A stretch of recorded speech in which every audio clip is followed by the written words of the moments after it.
What up, y'all? It's your man, Abuamerican. I'm just reading Joe Watt's comment here. Mahdi is live also. I didn't even know. I don't even check schedules anymore. I used to do that.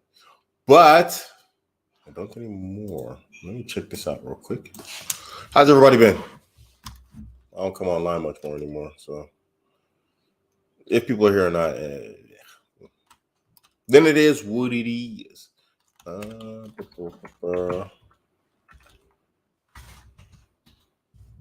Let me see. Oh, yeah, he is live. Mahdi is live. Okay, well, I'll be here by myself then. It is of no consequence or difference. Let me get my setup set up.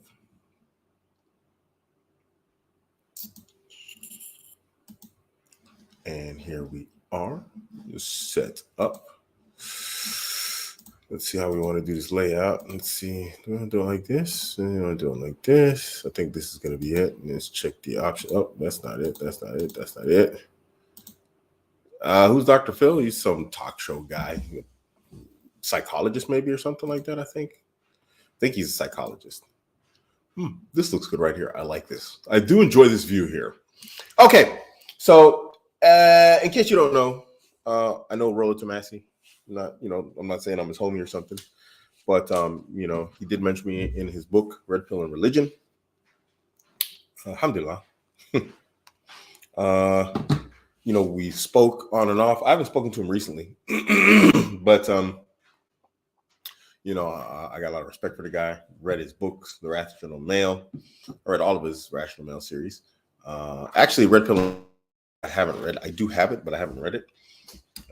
Just been too busy doing my own thing, and so he's on the show, so I was interested in what he had to say on Dr. Phil and what happened. This is a live reaction, but at the same time, I have seen this before. So we're gonna start and stop and check it out. So let's just jump right into it because it is 40 minutes long. We're gonna fast forward through some stuff, but we've got a lot of information and material to cover. Good morning. Well, recently, people across America were Googling, who is Andrew Tate? Now, who here has heard of Andrew Tate? Really? I never heard of him. Now, one mother, Darcy, tweeted, I didn't know who Andrew Tate was, but my 12-year-old son did. So parents, they're coming for your boys. They market misogyny and racism. And when I say they, there's a broad... So, first of all, just stop real quick. Misogyny, arguable, debatable. Racism, they mentioned specifically Andrew Tate. So when has Andrew Tate ever been a racist? His dad is black. His dad is, I think he's just a shade lighter than me. So wait, what? I don't know where the racism comes in, but if anybody knows anything, let me know. They just be making stuff up now. Sort of like, we see with the charges against them. It's like they don't have anything, but they're still holding them. So you could just say whatever nowadays, and it sticks because you don't like them. So it's a bit weird that the racism part came in there. Range of people out there, and they're not all the same. So I don't want to lump everybody together. Tate claims to be helping young men acquire lots of money, drive luxury cars, and pick up hot women. But last August, he was banned on social media for his misogynistic viewpoints, some of which I can't repeat on daytime television. And then just last month, Tate and his brother were detained by Romanian authorities in with a human trafficking, rape, and organized crime investigation. So, that they help people. There's the Hustlers University. I've heard some good reviews about it. I haven't actually heard any bad reviews about Hustlers University, and that's supposed to help you make money. I'm not personally, I never was an HU individual, so I don't know. I can't speak, from firsthand accounts, but I do know several people in my men's community who have been in it, and they have spoken. They said, hey, it's a lot of information to go through. It can teach you anything you want, from copywriting to drop shipping to, brick and mortar sales, real estate, crypto. Apparently it's quite literally an educational like platform. And these are apparently, or as we know, high profit, trades, if you want to call it. I don't know if you want to call it a trade or not, but whatever. they're high profit areas that you can make money. So in that regards, I mean, who wouldn't want to make a lot of money? I mean, they talk about misogyny, but the fact of the matter is there's nothing that prevents women from joining Hustlers University. So it's not like a male or a female thing. He's promising young women or young men how to make money. He's promising everybody how to make money. He's telling them, you come to Hustlers University, be you male or female, and you can make money. I mean, unless someone knows something where they're like, oh, this is the no girls club.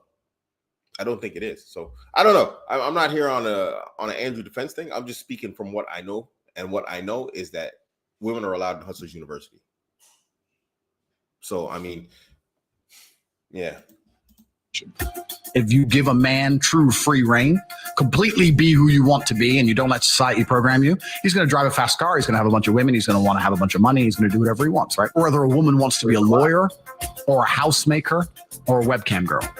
Unless she has a man directing her, she's going to up.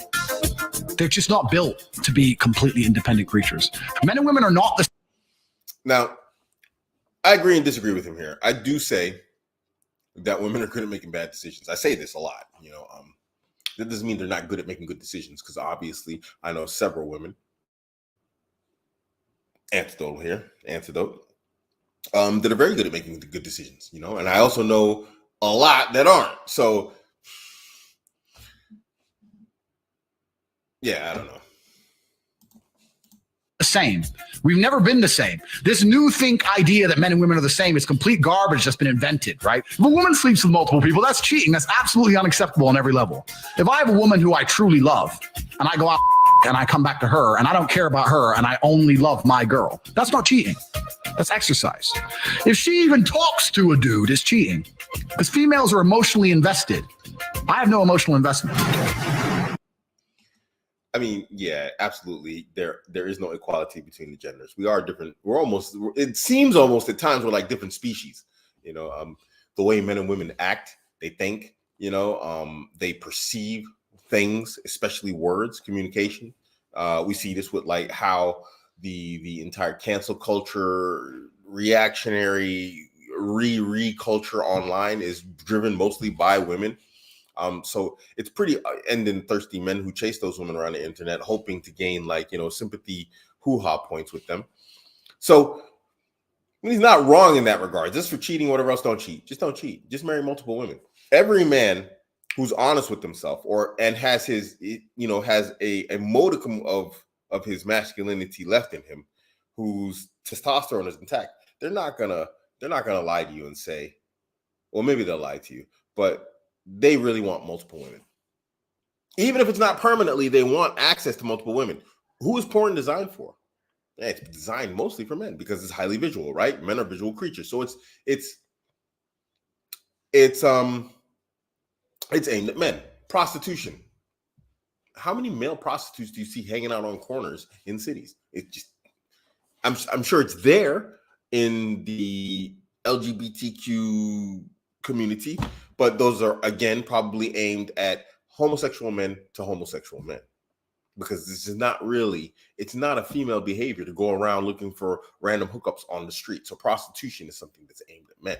Now, obviously, you could say prostitution has moved online and it's made it easier for women to mask that. But in general, we know that women just don't, it's not really a practice that they do. They don't have to. They can just snap their fingers and there's a line of men outside the street, around the corner from their house. Men don't have that. So in general, he's correct. But again, there's specifics. He's speaking in generalities and specifics are needed. And I think this is why he ends up in a lot of trouble, because there's no specifics unless they go into like a conversation with them. This is why Andrew performs better in one-to-one interviews where detail is spoken about. But in things like this, in interviews like this, where there's a lot of generalities being taken, there's little short clips. He probably went into details in this video. There's little short clips, and then they take that and they don't take the rest of the explanation or whatever else. Then you can get you in trouble, get you a bad look.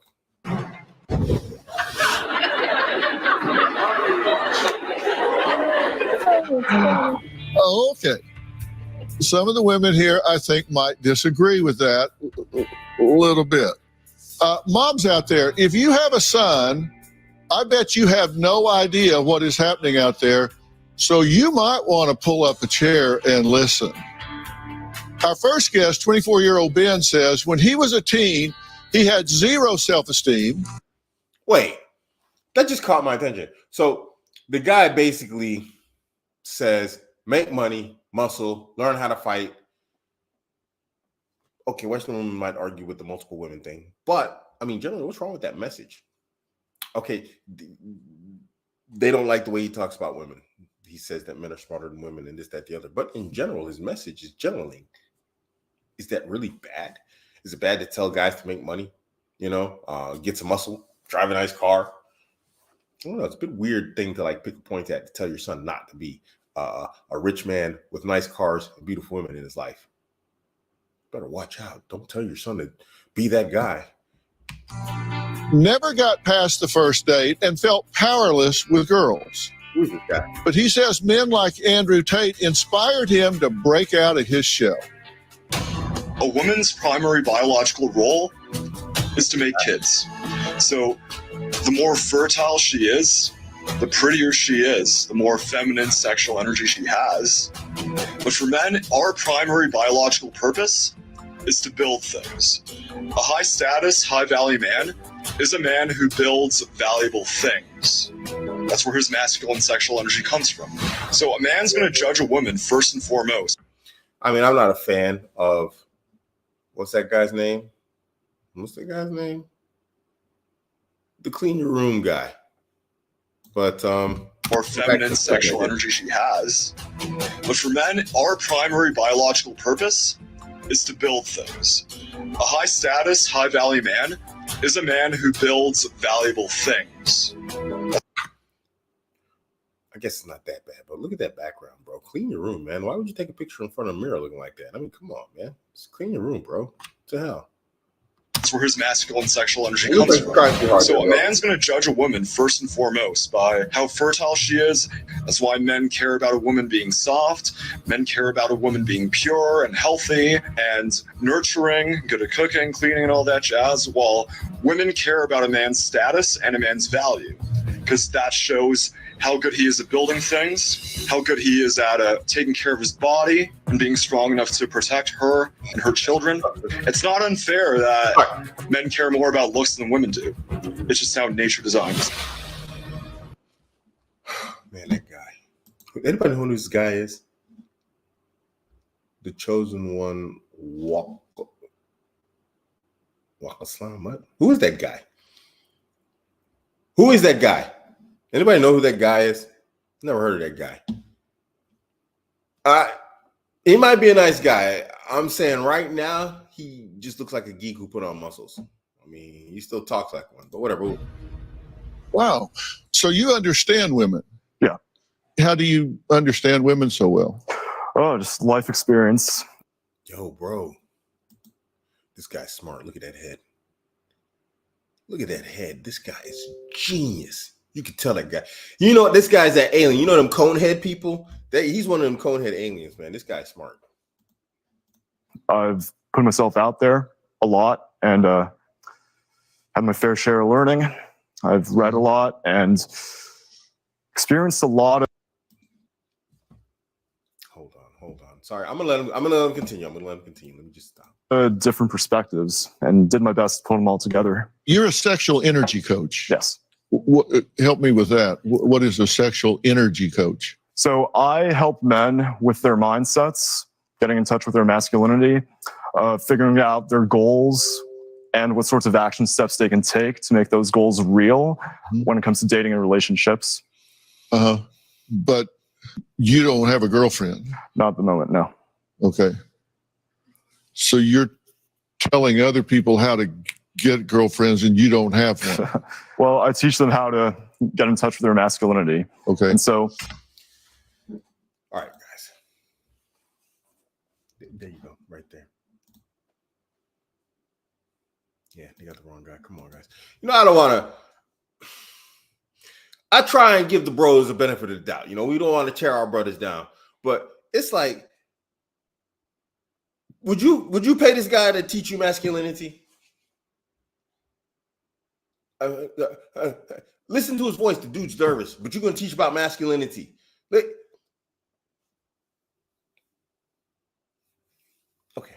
let's just continue. I'm sorry. But listen to him. Well, he sounds really, in his videos, he's speaking very, confidently and clearly, albeit geeky-ish. Here, he's just, well, tell me you don't hear that in his voice. My clients have found girlfriends because of me. Okay. And how do you define masculinity? Integrity under pressure. And you were saying that integrity under pressure. Your integrity is under the what? Integrity under I'm sorry, guys. Give me 1 second.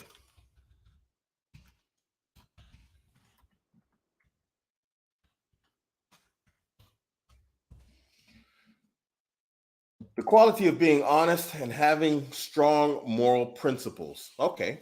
Integrity under pressure is masculinity. Yeah, I disagree.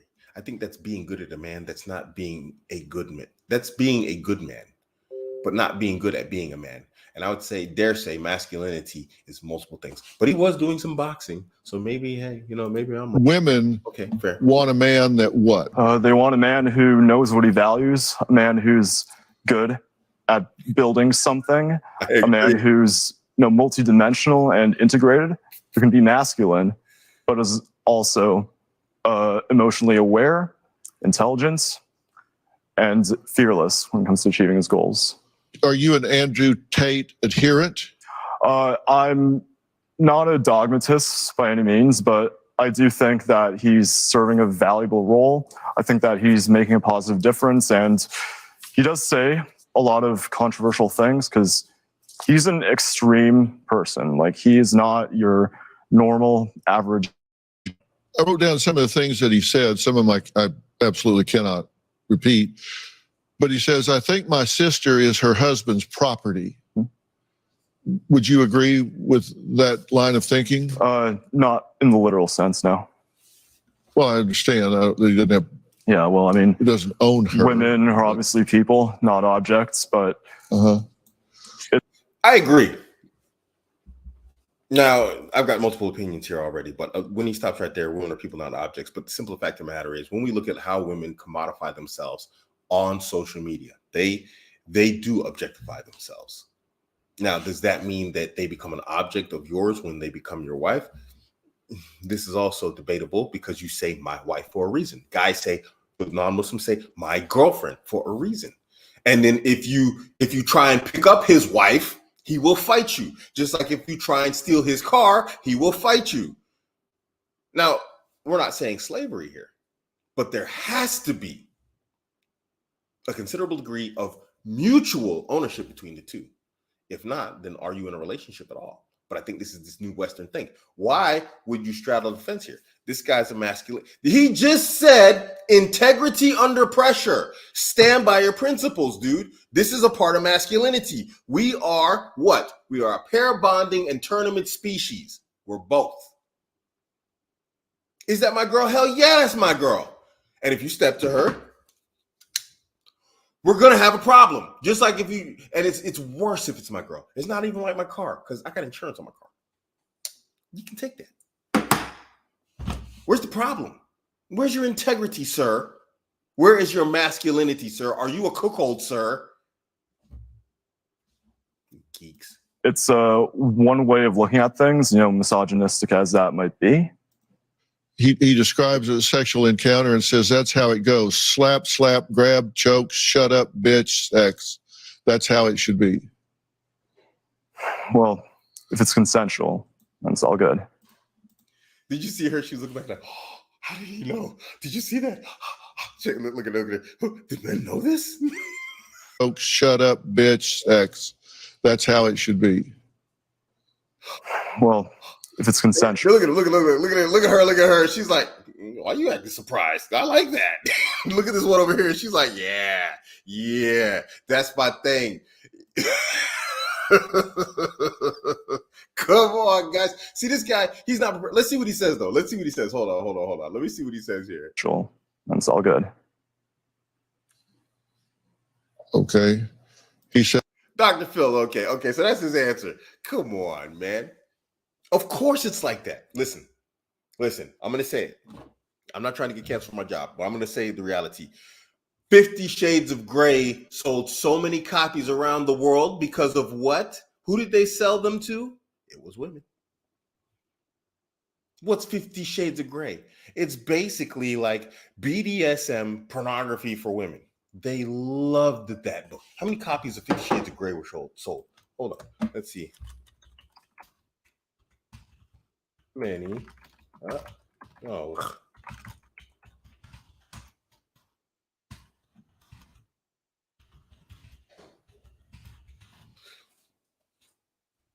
Yeah, let's go. Don't be slow, internet. Let's go. It won't tell me. What the heck? Why don't you give me the answer? Oh, I put it in the wrong bar. Sorry, guys.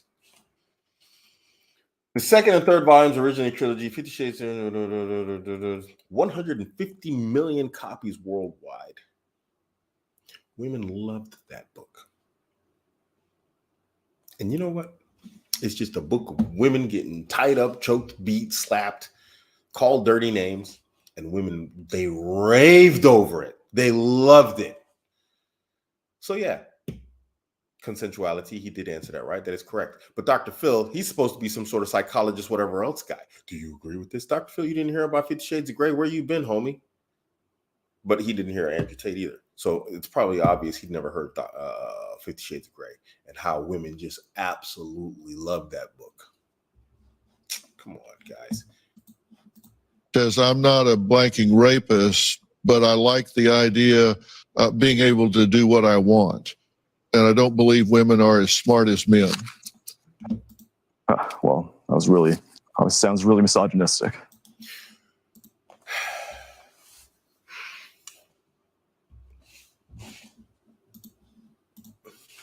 Do you agree with that?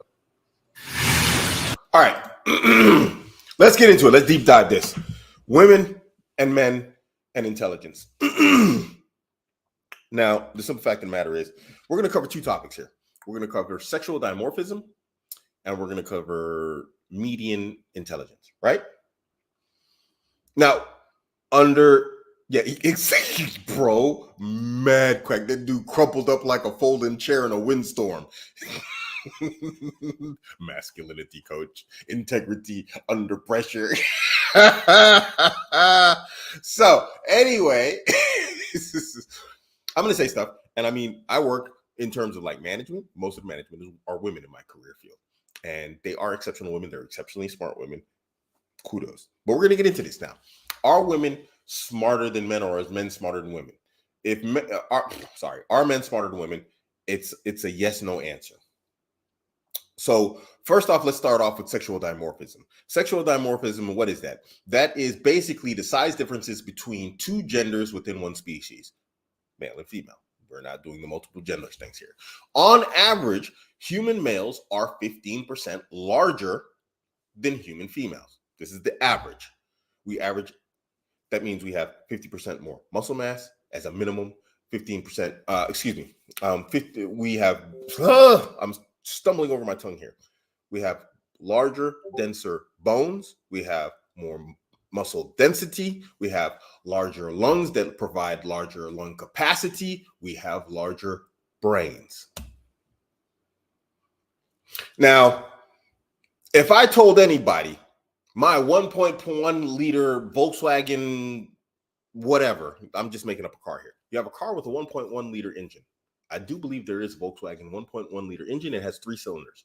If I told you my 1.1 liter engine, stock, mind you, I made no modifications to it, can outrun a M5 competition that has something like a V10 in it. You can get the V10 version. It's like a 6 liter V10. You'd think I'm crazy. Why? Because larger motor capacity provides larger capacity for power, right? So in the same sense, 15% more brain capacity provides you with what? 15% more chance to actually have more intelligence. You have a larger brain. You have the capacity for more intelligence. That doesn't mean you are more intelligent, but you have the capacity because you have a larger brain. It's just like if you have a more powerful CPU or you have a larger RAM to work with, you can get more done faster if you're dealing with files that big or whatever else, right? Why do we accept this discussion in everything except intelligence? I mean, and it's uncomfortable. It is, because we can even do this between the races. We can do this between the ethnicities also. People don't like to have these conversations. Why? So from a sexual dimorphism standpoint, it makes sense that men are more intelligent than women. Now we know this is incorrect, and this is when we get into median intelligence. So if you read the bell curve, no, it's not a racist book, or maybe it is a racist book, but it doesn't matter. It's based on science. Trust the science, right? You have the intelligence, you have functional idiots, and you have geniuses, and in the middle are the average, right? So functional idiots, vast majority are men. Men make up the vast majority of functional idiots. We just superpopulate that area, right? In the middle, the average are women. Women on average have median intelligence. They have average intelligence, right? That's good. That's actually very good. If you have average intelligence, that's great. That means you can function in society, you can do great things, you can make great things happen for you. And then when it comes to the top end of intelligence, where a bunch of geniuses are, it is again massively, widely, greatly populated by men. So that means men have a large amount of idiots and geniuses, and women have, on average, average IQ. So are men smarter than women? Yes and no. Because when we look at inventions in history and everything in historical records, who's always built and made everything? Who's always invented everything? That's not to say that there aren't female inventors, but the norm has been what? Men. When we start looking at the STEM sciences, the STEM fields, right?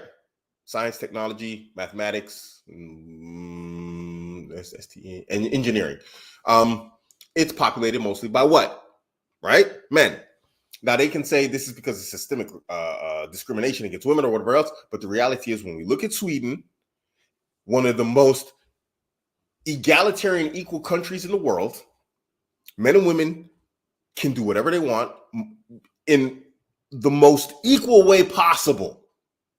Women have been choosing the social fields, and men have been choosing the STEM fields. So they automatically migrate to their gender preferred career fields. Anyway, it's an easy question to answer. Why would you duck it like that? Sounds very misogynistic.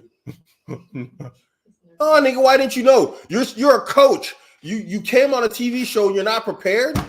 They should have had me on there. I'd have dropped just that right there. Maybe I stumbled over my words a little bit, but I definitely dropped that information right there. Yes or no?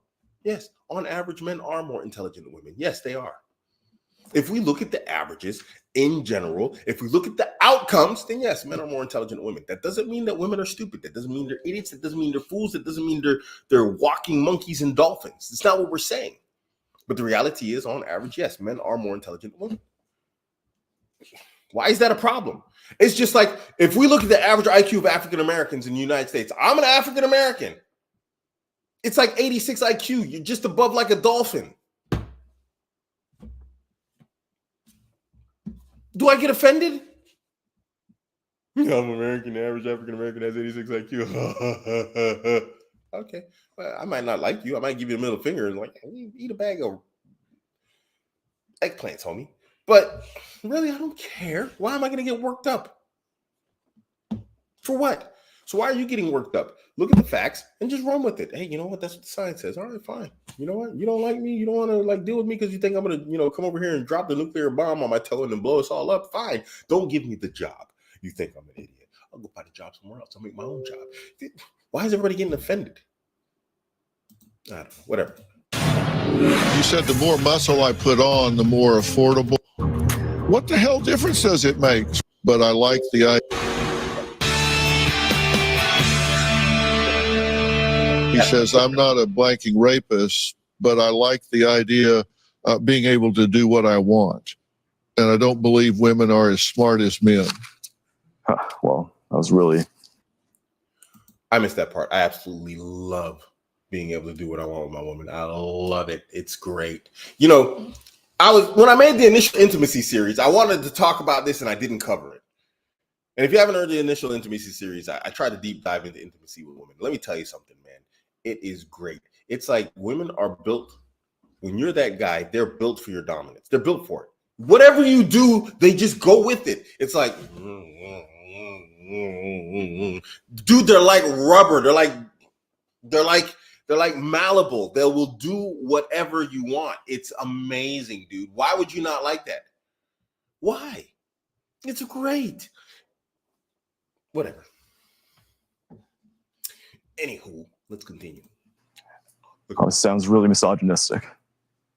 Do you agree with that? Not entirely, no. We might not have the same biological roles, but I think women are really smart overall. Yeah. What's that nervous glance at the crowd? What did he look at the crowd for? What was that? Did you guys see that? He is single. Overall. Yeah. Sorry, Mom. My man was like, Mom. His mom's in the crowd, dude. That's his mom with her mouth open. I get it now. The lady with the mouth open is his mom. Overall. He's going to look Yeah. at her watch. Sorry, Mom. What was that? Do you think there is a pecking order in a relationship? I'm sorry. Okay. I wouldn't say a pecking order. I would say that men bring certain strengths, women bring other strengths. Mm-hmm. You say boys will be boys. Is that a good thing or a bad thing? And what's it mean? I think it's a good thing. I mean, for boys to be boys, explore the masculinity, find ways to meaningfully challenge themselves and grow. Yeah. You said when you were younger, you were an aimless loser. I was kind of a coward. And yeah, when I was in high school, I decided that I'm going to get to decide who I get to be in life. So I decided I'm going to be a strong, masculine guy. And so I got into lifting weights. I got into self-development. And eventually I put myself out there in the dating world a lot. And I learned a lot and grew a lot. And I would say I'm a pretty strong, confident guy now. You said the more muscle I put on, the more affordable, attractive, healthy girls will be available to you.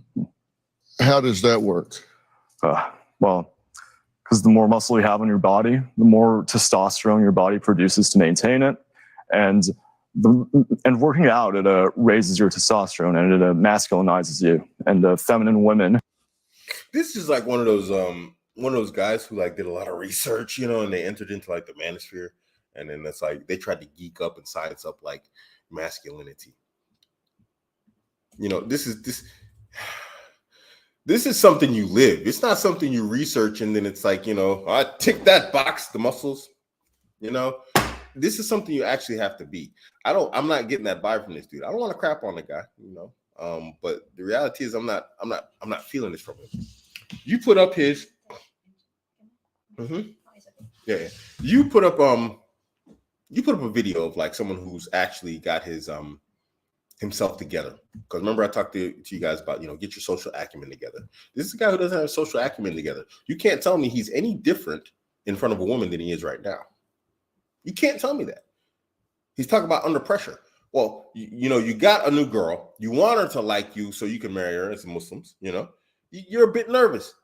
I've done this 1,000 times. There's still a twinge of nervousness in there. It's not significant anymore. It's like, but there's always that little tiny twinge. But that tiny twinge you can control. Yeah, it's like, it's like a fly. You could swat it and get it out of there, right? This guy, he's like on his videos, girls and guys, and then now he's here. Mom, what? Are attracted to masculine men. Really? Yeah. He geeked it up. He's just throwing out terminology here. But are you actually this guy? I don't think you are. Look at the interview. Look at him and look at like how Andrew handles interviews, because this is about Andrew Tate, right? Do you not spot a difference? You talked about the greatest harm to men right now. You said there's a lack of positive masculine role models, and that Andrew Tate is stepping in to fill that role. Exactly. Okay. And you think in a positive way. And the greatest harm for women, you said teaching women to not value the right things, to go for men that are soft and not masculine. It's part of the picture. So I'm far from the only guy who's ever felt like no one ever taught him how to be a man growing up. And so I've had my mentors, I've had my learning experiences, and there's no like one guy who I look up to. It's a bunch of men I've known who've taught me what I could be, what I could become. And Andrew Tate is not nearly one of the most important ones, but I do see the value he's adding. Like, there are a lot of young men, boys out there who maybe their father's not in their life. They've had a weak father. They haven't had many positive male role models growing up. And to them, they're seeing Andrew Tate as an aspirational figure. Like, they don't have to, aspire to be 100% like. Let me go back to something. Let me revisit this. It kind of ties into what he's talking about here with, just there's no male role models. Dr. Phil asked the question, do you think men are smarter than women? And fundamentally, nobody is out here promoting the idea that women are like idiots or functional idiots or fools or stupid or anything. Even I don't do it. I used to say it, but it's like, it was in my angry phase. Women aren't stupid. They're not stupid. They have a different way of reasoning and logic that, that we don't, it doesn't really make a lot of sense to us as men. Just in the same way that the way we logic and reason things out, it doesn't make a lot of sense to them because we think from different perspectives. They come from the emotional perspective. We come from a analytical, logical perspective, right? But here's the issue. The issue is they're asking these questions. These are loaded questions. Do you think men are smarter than women? Well, who's ever said that? Where has that ever been a societal push? We can go anywhere. I guarantee you, if there's a YouTube commercial, if there's a TV commercial, if there's some radio commercial, a commercial in a movie, or scenes in a movie, in TV, cartoons, whatever else, men are always portrayed as fools. We're always the bumbling idiots. Yes, there are movies where the guy's a hero, he's competent, whatever else, but on average, when we see someone being made a fool of, being an absolute idiot, acting like a complete fool, who is it? It's always the man. It's always the husband. The father's the bumbling idiot, and the mother is the competent one who can keep everything together. It makes, the plans happen. The guy's a stupid fool, and he's tripping over himself, whatever else, and nothing is more far from the truth than that right there. But that's the current societal statement. That's the current societal message. Men are a bunch of bumbling idiots. Women are the superheroes, and they're smart, and they always got to save guys from themselves because guys are so stupid. Nobody is making a bunch of commercials and videos and TV shows saying that women are a bunch of fools and men got to come and save the day. Not even in the past when things were not equal and there was a bunch of open and honest misogyny. Guys, at least back then, respected the women and loved them. They didn't put them in that position on TV. You can't go back and see black and white movies and films where guys are made to look like superheroes and women are made to look like stupid fools. At no time or no period in anywhere in social media, society, media, television, movie, whatever else, has that existed. Unless it's a comedy, it's very specific. But this is a general societal mindset. So it's a stupid question. It's a loaded question. The question should be, do you think men are dumber than women? Do you really think we're those freaking laughable fools that they put all over social media? We're not. It's ridiculous that they get away with this. Like him, they don't have to have the same goals, take the same action he's taking, but he's one guy of many who's showing them that they could be more than just some coward, more than just some weak guy who doesn't know how to stand up for himself, doesn't know how to stand up for what he believes in. Yeah, you said that women are not guided by love. They're being guided by an evil agenda. Well, there's been a lot of programming out there that's taught men and women to hate each other instead of love each other in the past decade especially. Bro, say feminism. And so there's a lot of messages in the media. Integrity under pressure. Say feminism. What's the ideology they're being led by? That's evil. Say feminism, bro. In society that's making men afraid of women. and making women afraid of men instead of Integrity under loving each pressure? other, instead Under of pressure, where's your integrity, leaning bro? into our natural roles and our personalities. And what's the evil part? Evil part? Well, anything that promotes hatred, anything that promotes division. Say feminism, bro. It's on a camera. Feminism promotes hatred of men. Say feminism, bro. Where's your integrity under pressure, bro? On whatever part of the political ideological spectrum it is. Leftist, feminist, say it, bro. So anything that's teaching you to hate someone else or look down on someone else for any reason. Yeah. So do you have women friends? Integrity under pressure. Phil's gone to the next question. He didn't say feminism. He didn't say leftism, liberalism. Where's your integrity, bro? You're under pressure right now.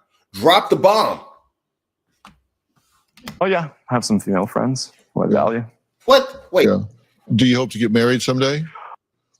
So do you have women friends? Oh yeah, I have some female friends. Bro just said he's in the friend zone. He a masculinity coach in the friend zone.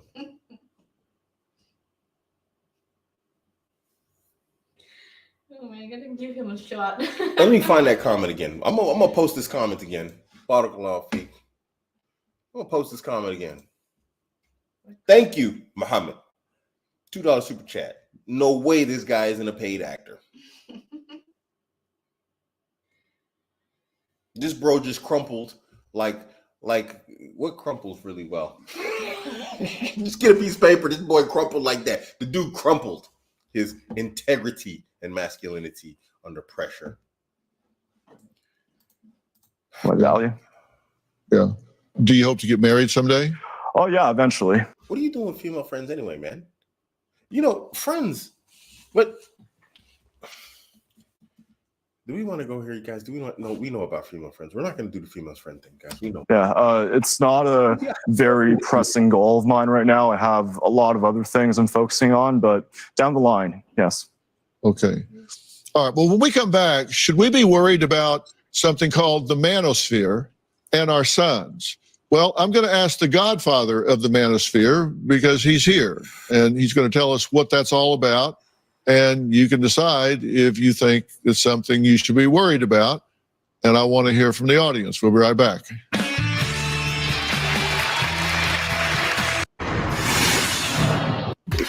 So why do they call you? Is past her prime. And see, but you can still land a pretty 20. When you're 30, you can still land a pretty 22-year-old girlfriend, but a woman at 30, she might be beautiful, she might be sexy, but she is past her prime. And both sexes viscerally know this. A regular gal at 25, her sexual value, her sexual abundance is starting to go. Have some empathy for women. They go through worse problems than you do in the dating world.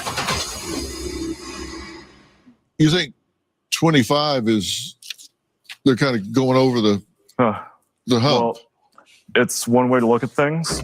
Okay, guys. Is he going to crumple on his own standpoint here in a second? I need 1 means yes, he's going to crumple. 2 means no, he's not going to crumple. Is this dude going to crumple on his own point? Come on, guys. Give it to me. Give me a 1 or 2. Let's make this fast. Rolo's coming up, man. Give me a 1 or 2. Is this guy going to crumple or not? What's he going to do? Is he going to stand up? Yeah, I agree.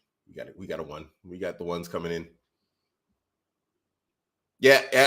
I agree. Bunch of 1s coming in. Let's see. Because nature's designed us to build things. It's designed women to carry healthy children. And so young women are more fertile. Like that's not the entire picture of a woman's value, but biologically, Making that face.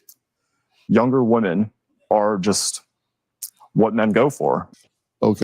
So he didn't even answer the question. He said, do you think women over 25 are over the hill? I don't think they're over the hill, but it's like, yo, if you're not married, if you're not looking at having kids or starting to have kids, pregnant or whatever else, you really need to start changing your mindset really quickly. Yeah, because yes, it's true. women have a fertility window, and it starts to, this is the known fact. I have a video on my Instagram, and it was like a, what do you call this thing? Ausstellung. What is that in English? They put up a display thing. There's an English word for it, and I forgot it. I know the German word, but I don't know the English word. That's weird. How the hell is that possible? So anyway, they did a presentation of some sort, and they were showing like these different bottles of like purple water. And they were showing at age, like the bottle is full at like 16. That's fertility. And they were showing at like 30. It's like so close to empty. It's like it might as well be empty. Women did this, and they were literally saying, hey, you know, we believed when we were told that we could have it all, that, you know, we would have an open fertility window that lasted forever. And it's not true. And it's like, and by the time you hit your mid-20s, you're already at like a 50% drop on your fertility window. It's on my Instagram. You can go look at it to this day. I was there. It was at Old Street Underground Station, at the station in Underground, because, you know, they got that whole little Broadway mini shopping mall thing down there, and they had one place where they were like doing these little presentation things where it'd be different every week. And I went in there with a brother I know from London I still talk to this day. I don't know him about it. And they had that thing going on. I recorded it. Why can't you just answer the question, bro? Why you got to beat around the bush? Okay. Rolo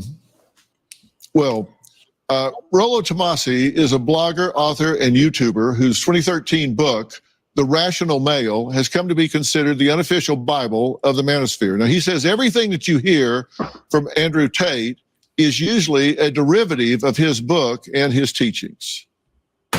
We have women who are building themselves up according to this strong, independent, female empowerment narrative. And as a result, all they've done is become the man that they wanted to marry. And guys don't want to have anything to do with that. So what do I tell them? What do I tell that chick who's 26 years old, who's probably making more money than most of the guys I know? She's an alpha male, right? What do I tell her? Dumb yourself down? The first thing out of my mouth is, well, you need to be more feminine. Right? Get in touch with your feminine side. You've got to invest in your beauty, invest in your femininity, rather than, you know, being worried about like starting some gourmet cupcake retail outlet. Because if I don't, then I'm not feminine, and then they're not going to want to get with me. Oh, well, you mean I'm going to be 38 and lonely? I guess I'll die alone. Yeah, unless you do something. And if that sounds like dumbing yourself down, then I don't really know what else to tell you. Just first off, to like, you know, cover this. Props to Rolo Tomasi yet again. The man is he basically, oh, let me take down the super chat. The man should be credited and, like, you know, attributed to his stuff far more than he is. You know, I've taken some of his ideas and I've expanded on them as, you know, in the Muslim perspective. You know, I've built on them as a Muslim. But the foundation for the vast majority of my material comes from two sources, and I'll tell you what they are. It's Rolo Tomasi and it's Patrice O'Neal. The vast majority of my material comes from those two men.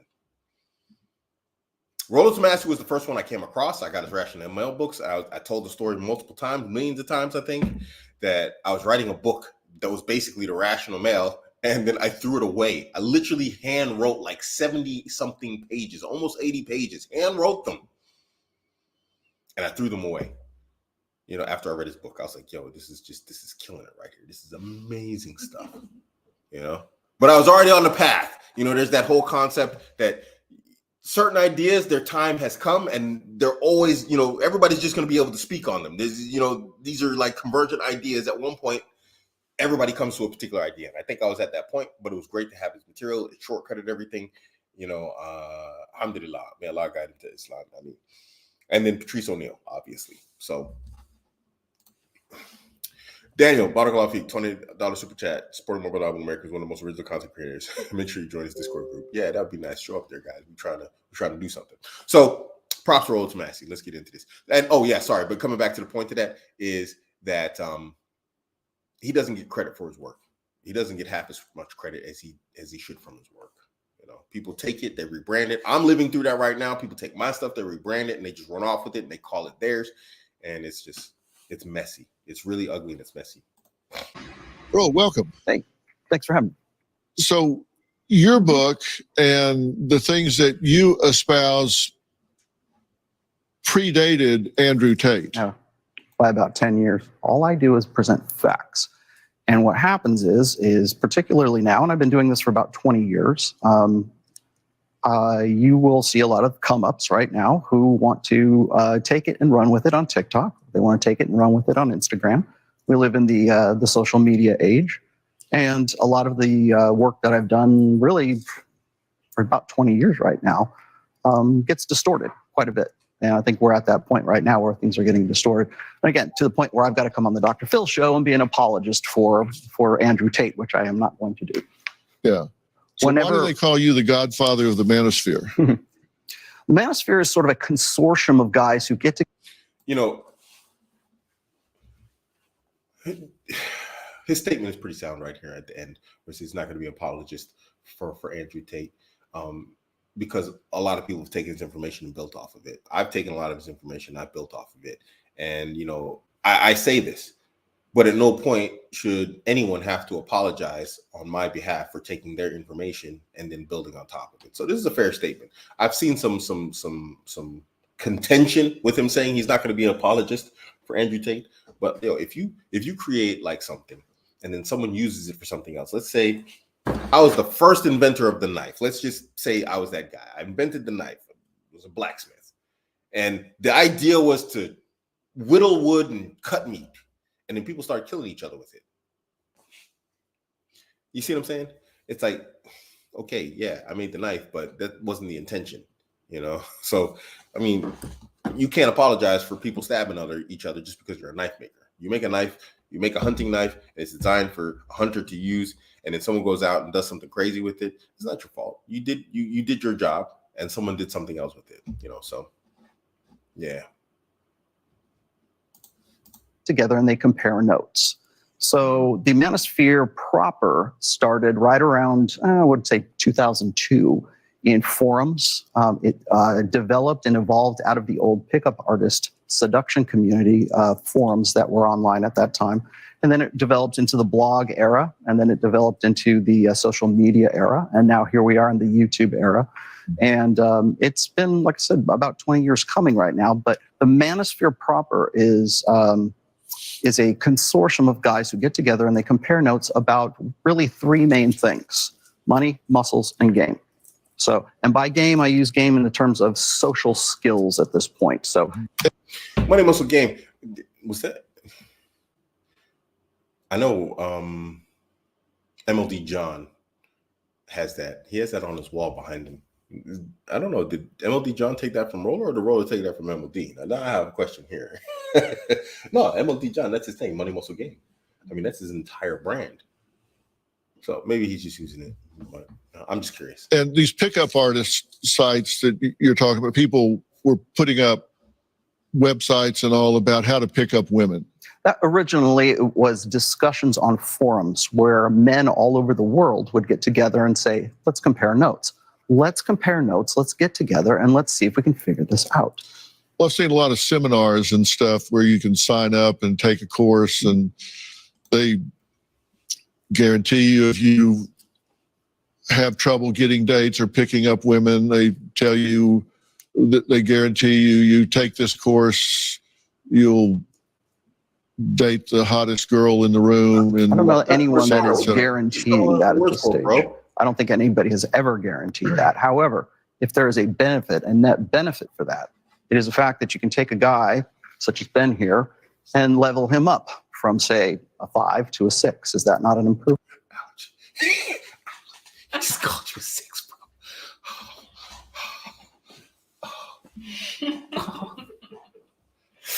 Ah, it hurts. Ah, it hurts. Ah. Ah. Look at his face. He's crying. This bro's crying. He just died inside. Rolo Tabassi just said you were a 5 to a 6 on TV. Bro, look at his face. He's dejected and broken. That's worse than any rejection from any woman I've ever heard of. I'm just playing, man. If you went from being ordinary to being somewhat extraordinary, is that not a net benefit to a gentleman like Ben here? You say the greatest problem with men is men are purposeless and sedated by pornography, online video games, alcohol, or marijuana. Yes, absolutely. What do you mean sedated by? How old are you? 24. Got 24. 24 years 25 in a old. couple So weeks. we're looking at a Gen Z. You're looking at a generation that was acculturated and socialized behind a screen. We have a generation of what we call lost boys right now who don't have a father figure. They don't have any guidance, whether it's masculinity or much else for that matter. And so, of course, if I can say, hey, look, I'm an older gentleman and I can help level you up, and common sense is so rare right now, we can commodify it. Just look at like the difference in the speech intonation and patterns of Rolo and this guy, whatever this guy's name. Who is that guy? We still didn't get his name. Look at the difference, Ben. Yeah. Look at the difference between Ben and Rolo. I mean, when we talk, the guy says he's a masculinity coach. How? Listen to Rolo speak. He's not nervous. He's not looking at his mom, over in the crowd or anything like this. You can't go on TV, call yourself a masculinity coach, and be like, well, my YouTube video said that. Now I'm going to say on TV and beat around the bush and act like, I hope my boss doesn't see this. What? Come on, bro. Then I'm going to go and do my best to help men. I'm not in the business of helping men become better men. I'm in the business of helping men have the tools and the equipment so that they can build their own lives. You say the greatest problem with men is men are purposeless and sedated by pornography, online video games, alcohol, or marijuana. Yes, absolutely. Let me just stop right here before we get into this. Is that a controversial statement? I mean, what's the controversy here? Why would you ask a question like that? I mean, this is supposed to be about Andrew Tate, controversy with Andrew Tate, and then he's literally, well, how is this even controversial? What? So is Dr. Phil, what do you want, man? You want dudes to actually be okay with this, like porn, alcohol, drugs, and all this type of stuff? Is this what guys are supposed to be on? I think Dr. Phil's showing his true colors. What do you mean sedated by? They're escapisms is what they are. If your crummy life is, if your escapisms are better than your crummy life, then you're going to dwell more in those escapisms. So what do men do today where they're addicted to pornography? Anyone in this room on their phone can go get hardcore pornography anytime they want to. There's a reason why it's free. If you go and you look at, as they say, it's free because you pay with your soul. Marijuana being legalized. If you look at the opioid epidemic right now, if you look at the way we sedate men today, that is the number one, I think anyways, is the number one problem that we're looking at for really the latter half of the millennial generation and all of Generation Z right now. Yeah, and you talk about that the suicide rate for men is 3 to... Is Dr. Phil high? Is he high? What is this line of questioning? It's like, can someone help me here? Is this one? I talked about this intelligence thing on my Twitter the other day. Is this an intelligence thing where I'm lacking the intelligence to actually understand what the hell he's doing right now? Why is he jumping from question to questions? Like, he's all over the place. There's no conversation here. There's nothing flowing here. It's like, well, what about this? Well, this hairbrush over here. This knife over there. Dude, what are you? Is it just me that's seeing this? Where he's all over the place. He's gone from pornography and drugs to suicide rates.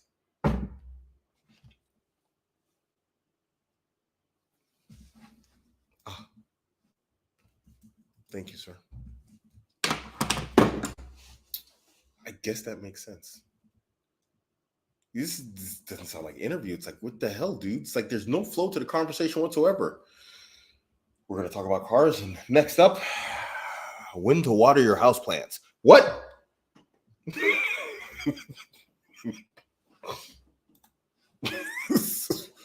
Okay.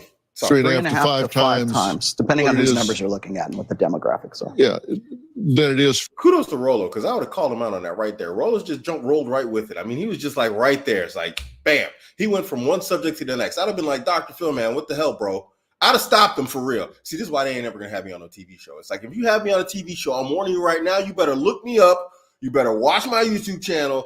dude, I ain't gonna play with you because there's a chance I'm gonna lose my job. I'm gonna be firing from the hip, son. Both barrels to the face. You do some stuff like that with me, I'll be like, Dr. Phil, are you smoking weed? Or you one of these dudes on pornography and alcohol right now? Because your line of questioning is all over the place, bro. Sorry. For women, and you talk about that the suicide rate for men is 3.5 to 5 times, depending on whose numbers you're looking at and what the demographics are. Yeah, than it is for women. And you interpret that as meaning what? I interpret that as meaning that those are deaths of despair. We have a term for that right now. Men get What is Dr. Phil a doctor of? Let's look at this. He's talking about suicide rates. He's Dr. Phil with a TV show. He talks about emotions, relationships, whatever else. I think he's a psychologist. Let's look. What is Dr. Phil? Oh, someone Googled this before me. A doctor of. Phil McGraw. Philip Calvin McGraw, born in 1950, better known as Dr. Phil, is an American television personality. He holds a doctorate in clinical psychology. What kind of question does a clinical psychologist ask about suicide? Isn't this his specialty field? This is his specialty.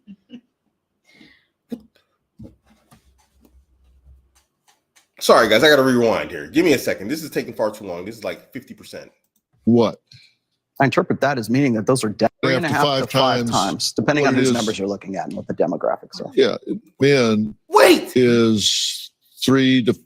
That is the number one, I think anyways, is the number one problem that we're looking at for really the latter half of the millennial generation and all of Generation Z right now. Yeah, and you talk about that the suicide rate for men is.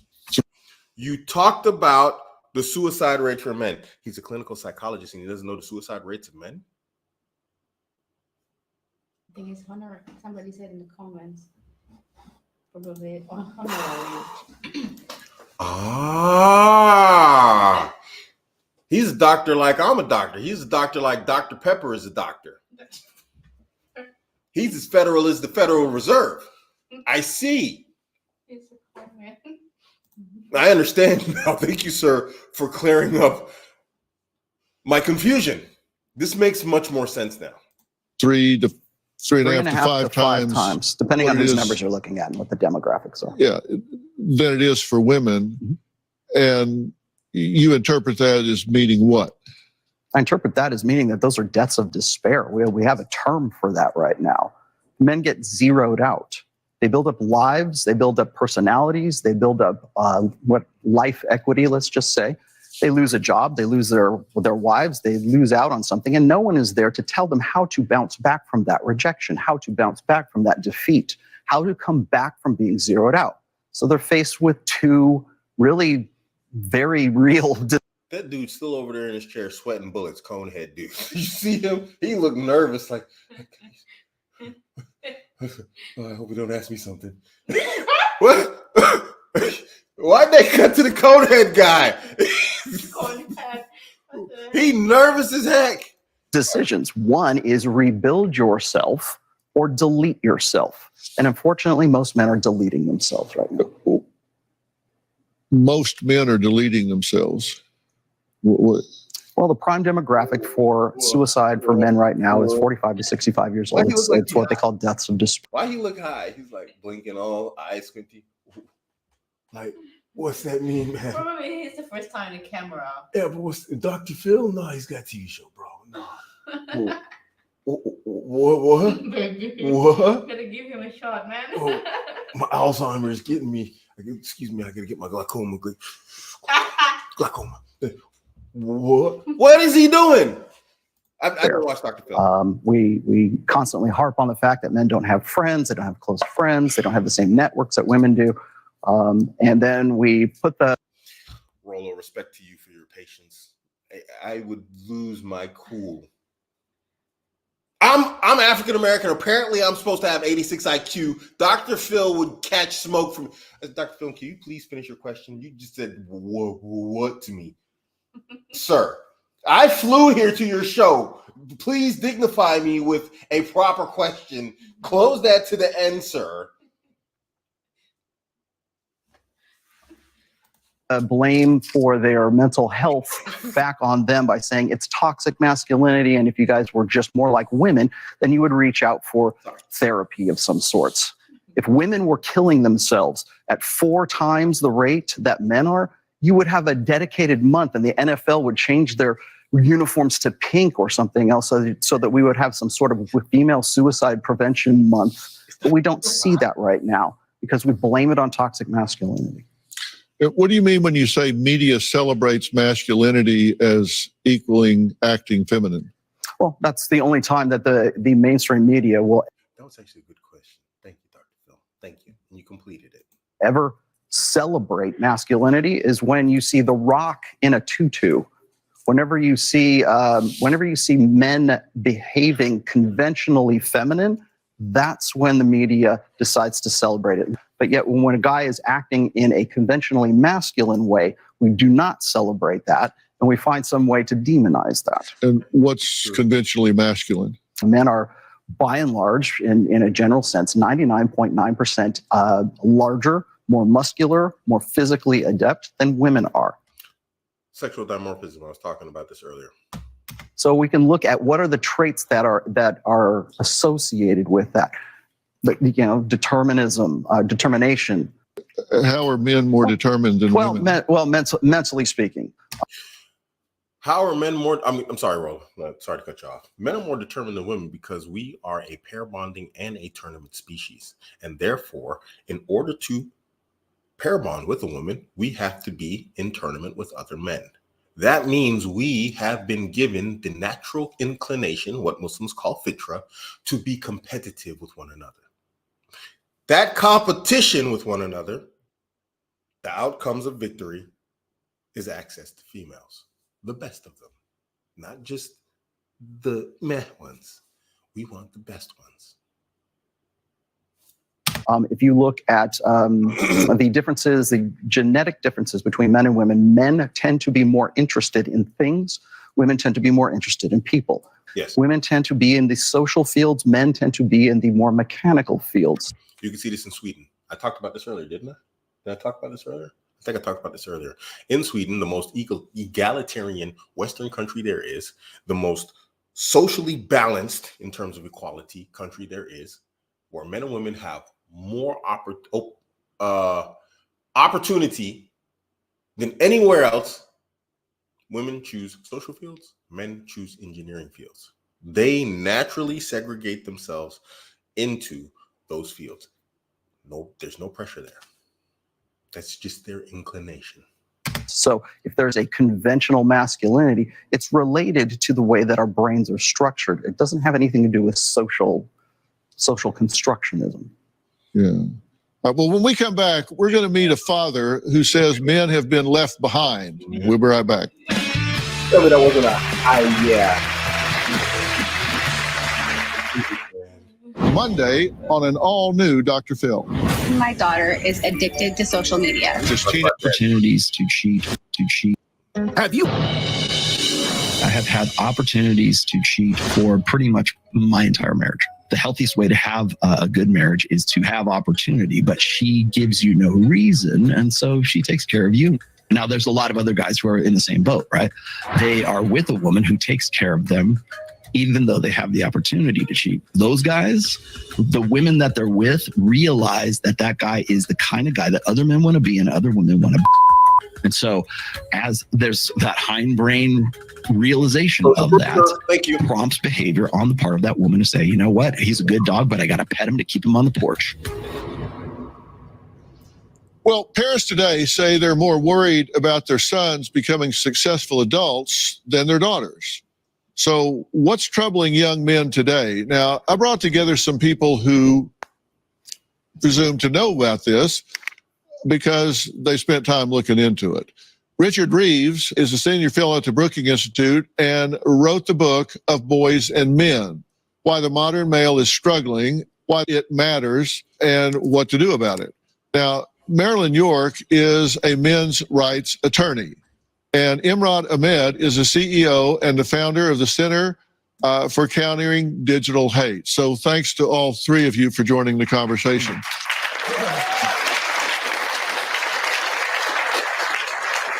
Marilyn, let me start with you. You've been listening so far. What do you have to add to the conversation before I ask you any specific questions? Anytime a man tries to interpret a woman, it's embarrassing. And anytime we try to interpret a man, it's embarrassing. Like, we need to stay in our lane a little bit more. When I hear a man telling me what I want as a woman, there's just some misconceptions being thrown about as though the generalities are true. And we're missing a huge component of relationships that's a really important one, and that's intimacy. We're talking all about prestige and relationships.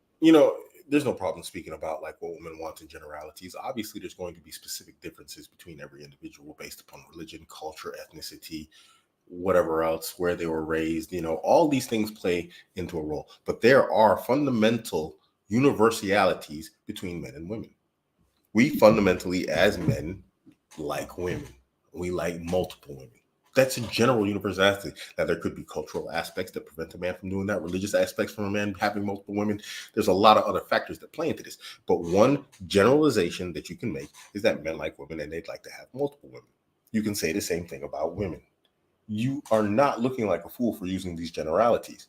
Yes, we have to look at specific individuals, and there's a lot of factors to look at. But in general, when you speak about women, when you look at their behaviors, you can very confidently and very easily speak on women and about women.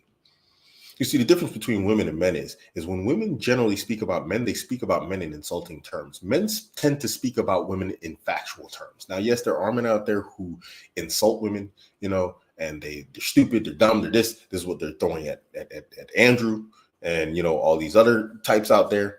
But in general, men tend to speak in a factual sense about women. Why? Because we need positive outcomes with women. Women do not need positive outcomes with men. Women can be the nastiest, meanest, bitchiest person you can meet. And you know what she's going to do? She's going to get a guy at the end of the day, even with all that bad attitude. You cannot be that guy and get a woman at the end of the day. If you as a man started acting as bitchy as some of these women out here do, women would mass avoid you. And we're not talking about like the dark triad attributes and whatnot, and this type of stuff. That's not what we're talking about. We're talking about that just mean, just ugliness that a lot of women show men. So I think it's disingenuous what she's saying here. This is like dishonest. This is what happens when you anyway. Relationships have two components at their very base: intimacy and prestige. And every relationship at its core is a mix of the two. Okay. Even take the super old rich guy and the super young hot girl. There is a component of intimacy to their relationship that works for them. Okay. In addition to the prestige that comes with his success and his monetary gain and her beautiful body. So when she said prestige and intimacy, she's basically talking about alpha, seed, beta, need. She's just rebranding it and rephrasing it. Alpha, seed, beta, need. She's rebranding it basically. Okay. So the beta need would be prestige, because generally that's the guys that have the money. And then alpha seed would be like the intimacy. She's just combining these two with new terminology. That's pretty slick of her right there. That's pretty clever. That's smart. That is clever. That's a rebranding I can support. That's smart. That's smart. But we've heard it before. Credit to Rolo for youth. And so I feel like we're missing it, and we're doing a disservice to both genders. And the other thing is, it always feels like a gender battle. Like, it's always men versus women. And even at home, I cannot talk about this with my own husband. I cannot talk about men's rights with him. I want to kill him in about 30 seconds. And I'm like, I'm on your team. Like, I represent dudes and I hate you. And I'm never extreme enough for him. And he likes to spew facts at me. Like, men are always guilty when the police come. I'm like, what? Who have you been arrested? Last time I checked, you've never even been investigated. What do you mean this always happens? He's like, it's true. It's a fact. I'm like, oh my God, it's a fact again. And I do know it's true. I actually watch my poor male clients get arrested for ridiculous stuff all day. I can give you 100 case studies that would break your heart. But when he says that, I want to deck him. And why? Why does it have to be that way? Why can't I just calm down and listen and not be in competition? And I can't. I fail, at least at home. I'll try to do better for you, doctor. Thank you. Yeah. Tell me. Wait, why? Why would you try to do better for Dr. Phil and not her husband? Oh, sure. Oh, bad. That's bad. Oh, man. You got to pour some out for the homie. Sorry, homie. I had to drink it. How? What? No, I'm good. She gonna do better for Dr. Phil than her husband. Man, that hurt me. Ooh, that stings. If you're going to deck me right before you do it, right? Now, Richard. Yeah. Tell me if you're going to deck me right before you do it, right? Now, Richard, what do you think about Andrew Tate? Well, first of all, everybody has heard of Andrew Tate. Certainly everybody who's under the age of 40. He had 12 billion views on TikTok. I'm such a smug guy. It's my turn to shine. Thank you very much. Let me come and say, some useless statistics. Has nothing to do with what I think about him. 12 billion views on Andrew Tate. I just want to sound smart right now to spit out some stuff that you didn't ask me. Good stuff, man. I hate these guys. I hate guys What like is this. this? I don't know. Some dude who wrote a book. Just answer the question, bro. He was searched 4 times as much as recession, for example. And so people know who he is.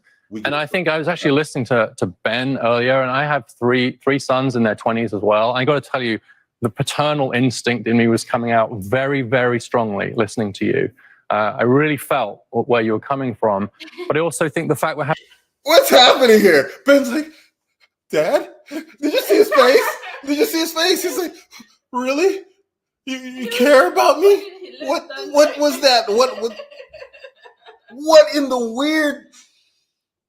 This is why I don't watch TV. What's happening here? Very, very strongly listening to you. Did I just see this? Wait, let's watch this. Ben, son, I'm reaching out to you. Watch his face. I really felt where you were coming from. But I also think the fact we're having this conversation this way tells us what a horrible mess we've got ourselves in. What's happening here? What's happening here? Sorry, I'll remain calm. Into.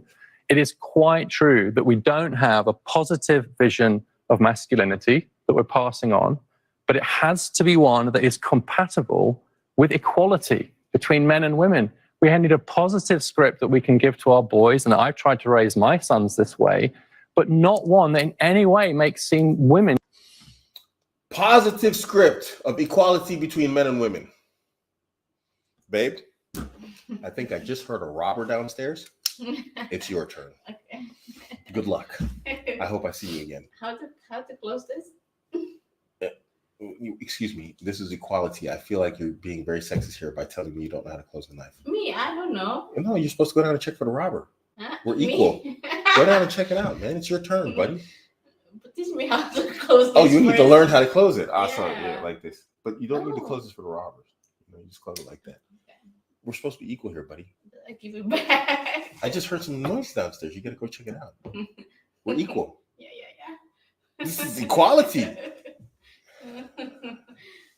All right, you go 2 times next time. I'll go this time. Okay. And seem lesser. We don't have to make women seem less for men to be more. And that's right. And some of what you say has some real truth to it. There are some biological differences between us.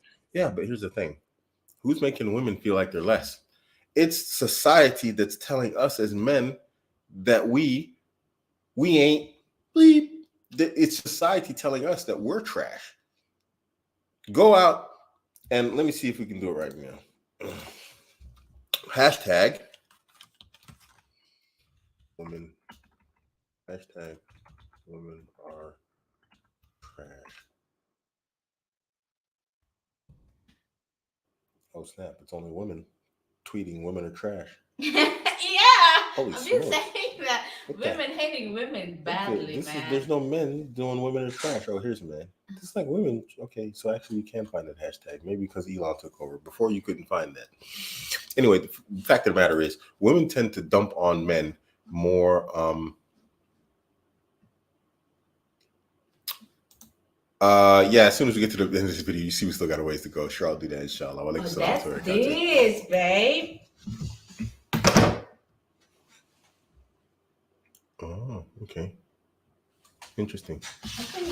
Yeah, that looks like him. So anyway, this is another one of those goofy narratives that these people put out here that don't really exist. It's like, I think you call it straw man is the term.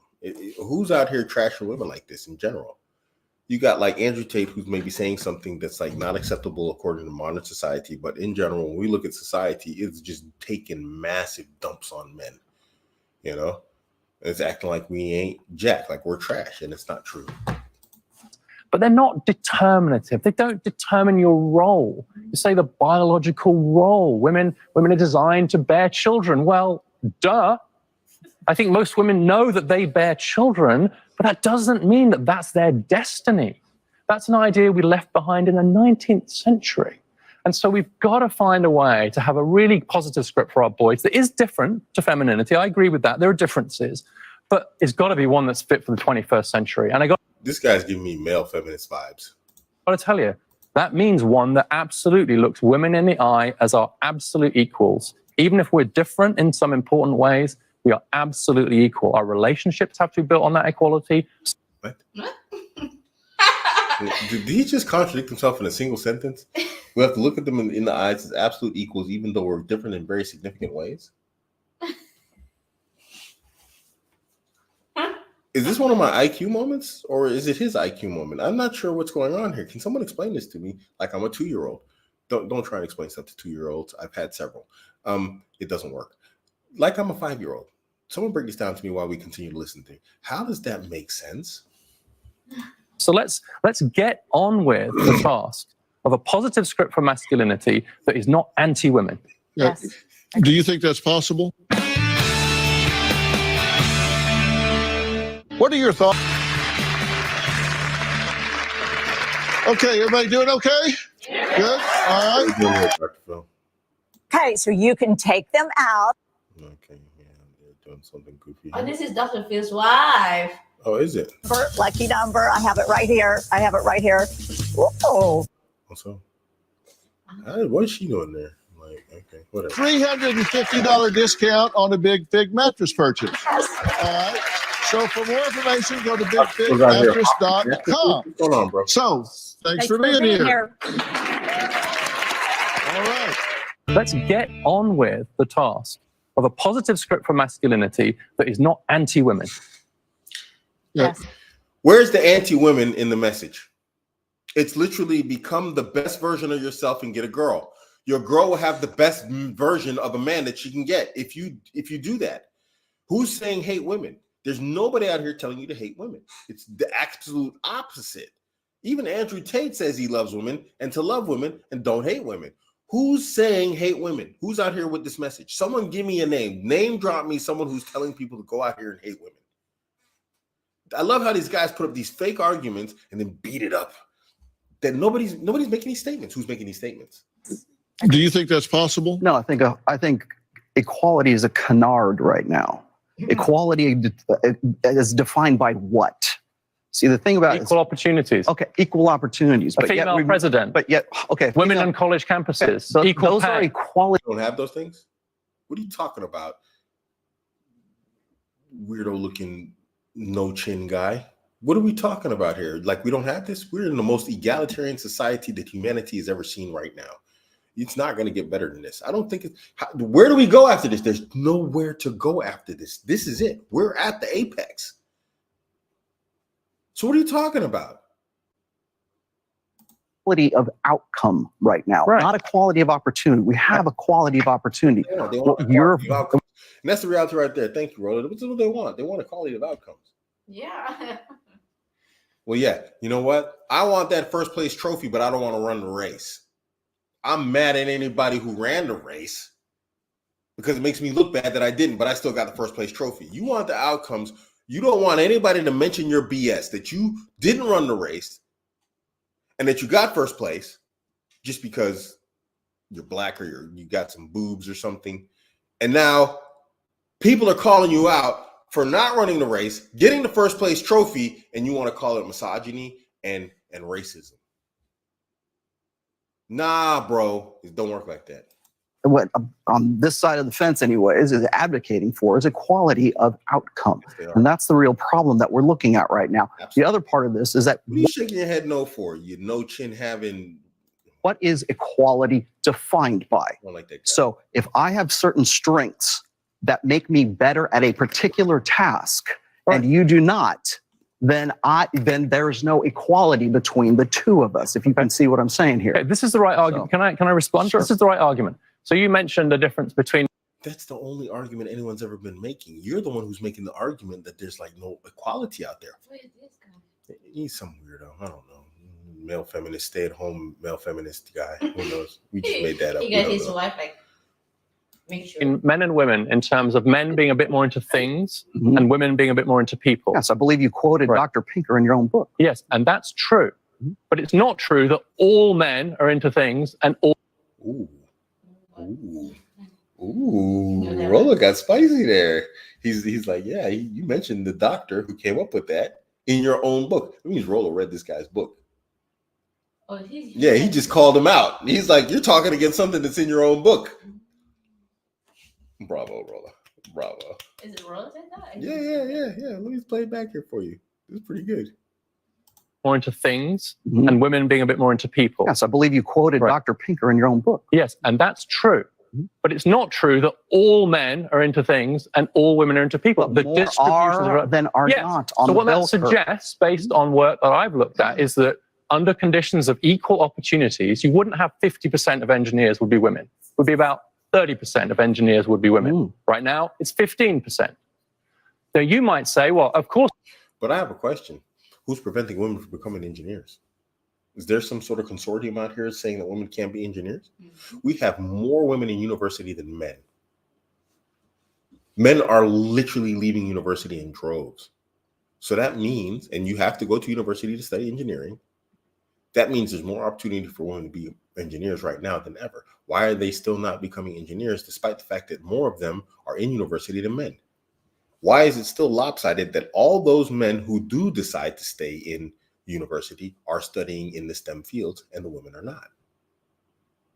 This guy, he's a clown. Who is this guy? Of course, only 15% of engineers are women. Their brains don't work like that. Whereas I would say, I think we've got quite a long way to go. I have a question about... Their brains don't work like that. And we're going to go through, like, I'm going to be doing more reaction videos because, like I said, the Abuamerican thing is kind of dead. I'm just enjoying stuff like this. I might cover like manosphere and whatever else, but we're going to go over the BBC Science of Sex. BBC did a series called The Science of Sexes, and they talked about this. And so basically, here's what you do. And this is one of the things I do as a vetting that I've never talked about before. I know this video is getting long, but I don't care, guys. I'm here. Your hand, your ring finger and your index finger. You can lay it down on a flat surface and look at it. If your ring finger is longer than your index finger, and it's hard to do when it's like this because like my index finger is actually much longer than my ring finger, but it doesn't, my ring finger is longer than my index finger, but you can't tell like this because my hand's not flat. If your index finger is longer than your ring finger, that means when you were in your mother's womb, you were exposed to more testosterone. So you will find women that have a shorter ring finger than an index finger. You'll find men like that, and you'll find women with longer ring fingers than an index finger. It varies, and it's based upon how much testosterone you were exposed to in your mother's womb. Based upon that, you can tell what type of thinker a person is. Are they a technical thinker? If they're a technical thinker, their ring finger will be longer than their index finger. If they're more of a social type person, their index finger is going to be longer than their ring finger. This is very accurate. There's been a lot of study. Put your hand down flat on the table. Yes, and who does all my internet stuff? Thank you very much. Who does all of this? Who does my websites? Who does my Discord? Who does this? Who does that? Technical thinker. So you find that women who are in engineering will have a longer ring finger than an index finger. Yes, their brains are not made like that because on average, they have less testosterone and have been exposed to less testosterone than men. Why do we have a problem with facts? Why, as a society who's come so far, do we have a problem with science? They say trust the science. And then when we have the science at our fingertips, you can literally go look this up right now. You can find it on YouTube. It's posted in multiple series. You can find this. And we struggle with this information. Why? Why? I'll tell you why. There's more stupid people in the world. Well, that's y'all are going back and forth about. So what? What the hell difference does it make? What's that have to do with equality? the fact that if men are more into things and women are more into what different? So what does that have to do with equality? It doesn't have. Because look, I've been married 46 years. I've been with my wife for 50 years. We've been married 46, and we are not alike in so many ways. But let me tell you, I don't want to be married to me. I guarantee I think we you. can all agree. Yeah. No, That's unanimity on that. No, I don't want to be married to someone that thinks like I do, acts like I do, behaves like I do. I don't want to be married to a mirror image of myself. But I think I want to be married to somebody that is different. Someone help me understand like the context of this. We're talking about equality here, and he doesn't want to marry someone who's like himself. What's the connection here, guys? Is this another one of my intelligence moments? Why is this guy talking like some drunkard high guy? It's like he's all over the place, man. Is it making sense to you guys? I don't know where he's at. What does this have to do with equality? I don't know. What does your question have to? What does your answer have to do with equality? What? If two guys marry themselves, do you think they're the same personality just because they're two guys? What? Different, but that doesn't mean that one of us is more or less than the other person. We just bring different. Yes, it does mean you're more or less because you're Dr. Phil and nobody knows who your wife is. She's she's Mrs. Dr. Phil. His wife is literally Mrs. Dr. Phil. I'm sorry, Dr. Phil, you've just proven the point that your wife is lesser than you. We don't know who she is. What's her TV show, Dr. Phil? She's not Dr. Carolyn. Ingredients to the table. All I'm arguing is these are differences on average. You see, here's the thing. Why is that bad? It's not bad. It's not bad. There's no problem with your wife not being known. You know what? Hey, Dr. Phil, you're carrying the torch, bro. You're carrying the load, bro. It's not a problem, man. It's not bad to say, hey, you know what? That's my show. And we're not talking about the Dr. Phil show. We're talking about just life in general. Everything that you benefit from, everything that she benefits from, all the good that comes from it, she benefits from you doing the work, Dr. Phil. Because as much as I don't like you, I have to admit, somewhere along the line, you did the work and you made it. You're on TV. You got your own thing, dude. You're definitely driving some fat car if you're that type of guy. And if you're not driving one, you have the ability to do it. Why is it a bad thing to own it? Own it, homie. This is the problem that they have. They have the problem with Andrew Tate because he owns his success. Most men are scared to own their success. This guy is on TV and he's afraid to own his success. Why? Your TV show is your success. Own it, bro. Why you guys always got to mention your wife? Love the heck out of my wife. She does a lot of stuff for my stuff. But if I have my success, you know what I do? I own it. Okay, if she has something to do with your success, credit her for it. But you should do that with anybody. It's genderless. It has nothing to do with gender. Give people their props. Just like we say, give Rolo his props for his information that you've taken and rebranded. Give this guy props. Give her props if she did something for you. But why are you like, she might get upset with me? You guys are afraid. You're terrified of being unabashedly male and successful. This is what I'm seeing right now. That's all I'm seeing. And they're going to differ in different places.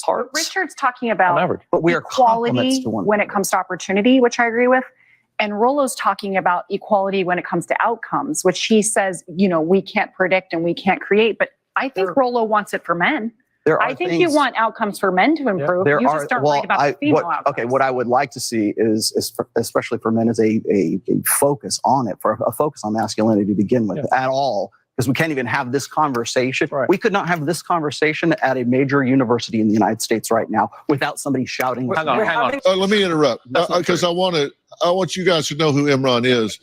He was instrumental in taking Tate down from YouTube. Thank you. Why was that important to you? Because the ideas that he spread are toxic to the young. Imran Ahmed. This tofu guy. Imran Ahmed is one of these. You know what he is? He's the type of guy that's in my comment section, like whining like a little bitch under one of my videos. That's what Imran is. Look at him. Look at him. Look at his fat cheek. What a sellout. Imran, you're a sellout. Imran, you're a sellout. Wallahi, you're supposed to be like Rajalin. Wain Rajalin. Ya Rajal. Ya Walid. Enter Walid. He's a boy. He's not a man.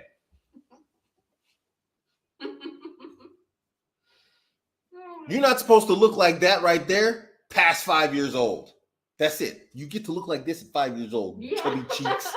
You know. Your name is Imran Ahmed. Where's your Wayne Lichya ya Akhi Kareem? Where's your beard, bro? You gotta hide that chin. You gotta hide it, man. That weak chin, you gotta hide it.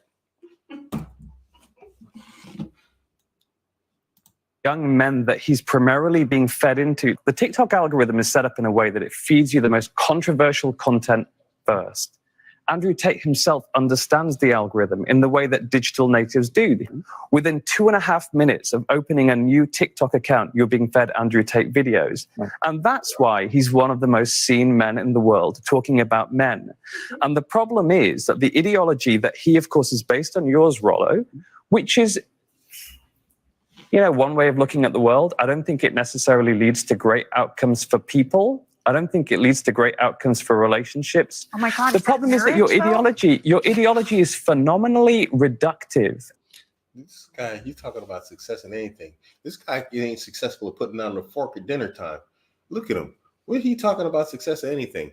This guy ain't got like 15 minutes of success on a treadmill. I bet you this guy right here took the vax. Guarantee you this guy took the vax.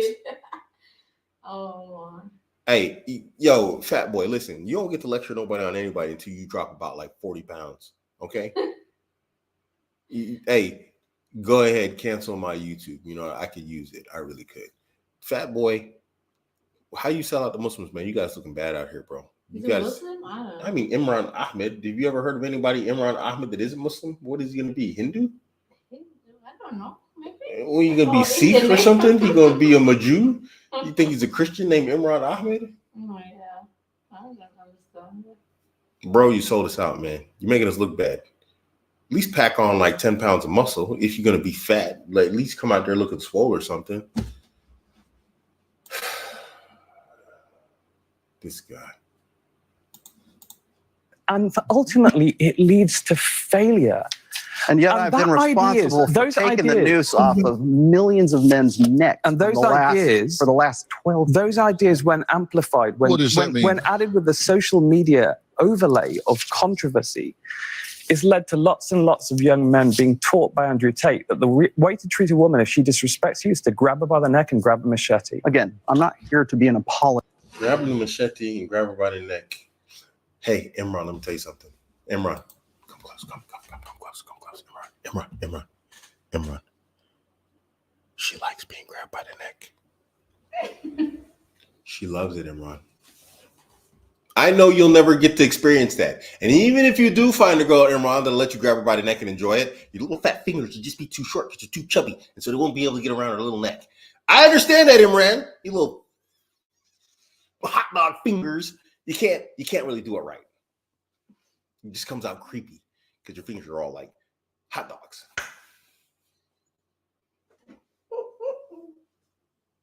But Imran, I'm telling you, if you're that guy, they like it. But you, hot dog boy, not the good type of hot dog that women like, hot dog finger boy, you'll never know. Because you're on TV talking about reductive. I'm so in touch with my feminine side. My name is Ahmed. Somebody put in the comments. Ahmed could be an Ahmadi. With the book. Which book? Imran's book is entitled. Not on the top. You don't read that? Oh, Imran's book is entitled "The Perfect Gentleman." A Muslim boy meets the West. Wow. I didn't even know that. I called him Walid. I called him a boy. See, look at that. How amazing is that? Oh wow. Apologist for someone who has taken my work and distorted it into his red meat social media empire. What do you mean you took the noose off of men? What do you mean? Is there? What do you mean you took the noose off of men? What do you mean? What I'm saying is that I've been, my work has been at least in some way instrumental in preventing suicides. It causes harm to women. You talk about suicide. What's the primary cause of young women dying in America? You tell me, man. Partner violence. Yeah, because men are violent. We have a proclivity for violence. Indeed, We have better trait aggression than we do. Yes, this is correct. Men have a greater proclivity towards violence, and this is why I tell guys that they need to go to combat sports. This is me personally speaking on my behalf. I don't know what Rolo tells the guys. I don't think I've ever heard him say this, but men need to go to combat sports. You need something cathartic to exercise your inner violence. That's why I wrote the book, The Mad Monkey. Every man has that inside of him.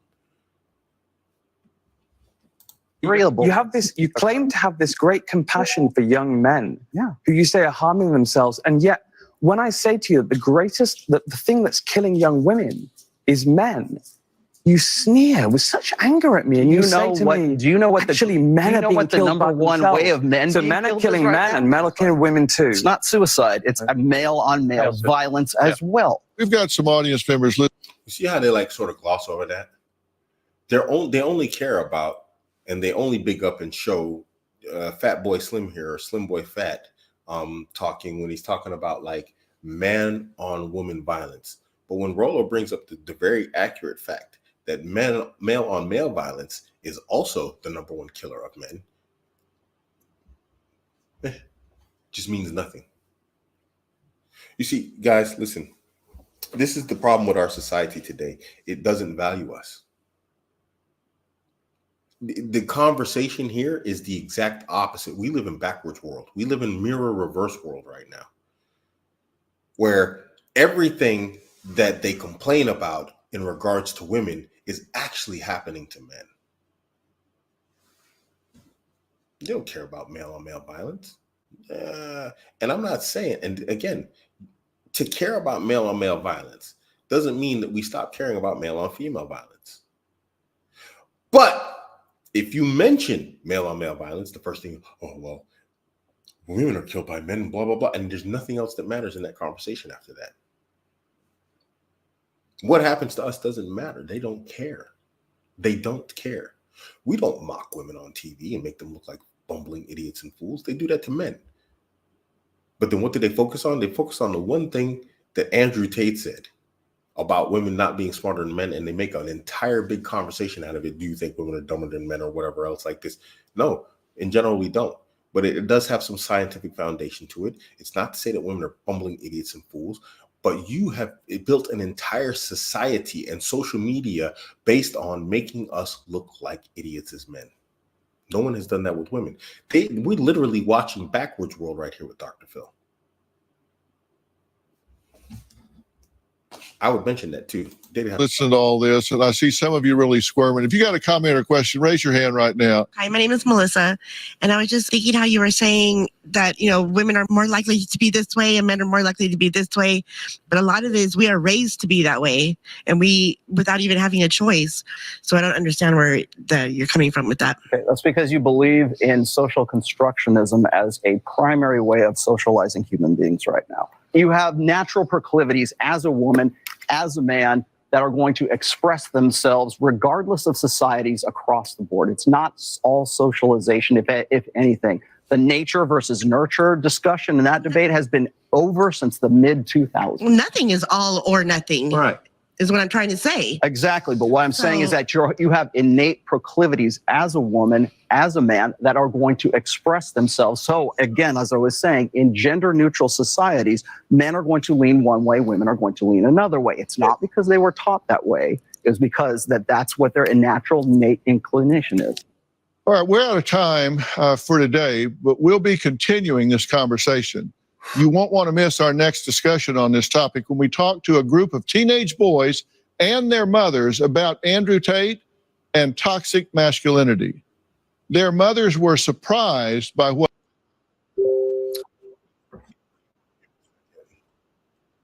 There's a video about that? That's another episode that comes out. That's just crazy, man. Anyway, man, we see. So basically, I guess my closing statement is good. I mean, we're in backwards world. I mean, we're in reverse mirror world, where everything's being turned on its head, where everything that's being said about men and done to men is being yes, thank you, sir. That was really difficult. You know, it's just stuff that's very insulting to the intelligence. You know, it puts the world on its head in terms of what's actually happening.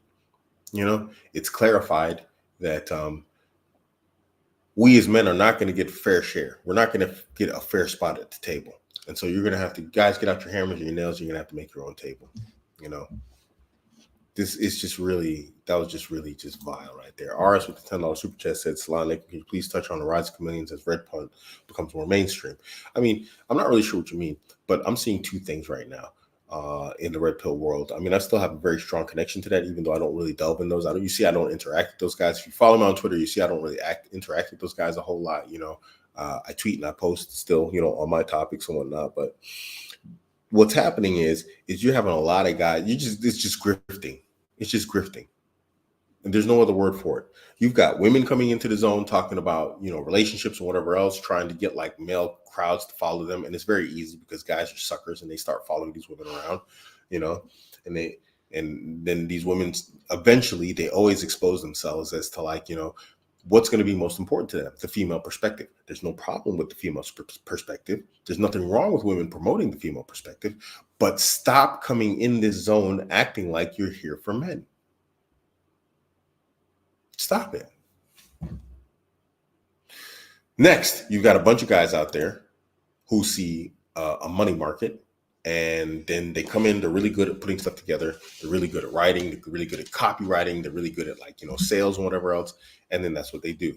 They turn this entire zone and guys looking for help into a money market. This is their cash cow.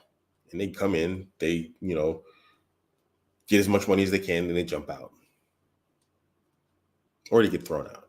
You know, they get exposed. When is your vetting guide part 2 coming out? When I finish it. Blessed, you know, I'm not like, you know, blessed, you know, I don't know how to say this. How do I say this?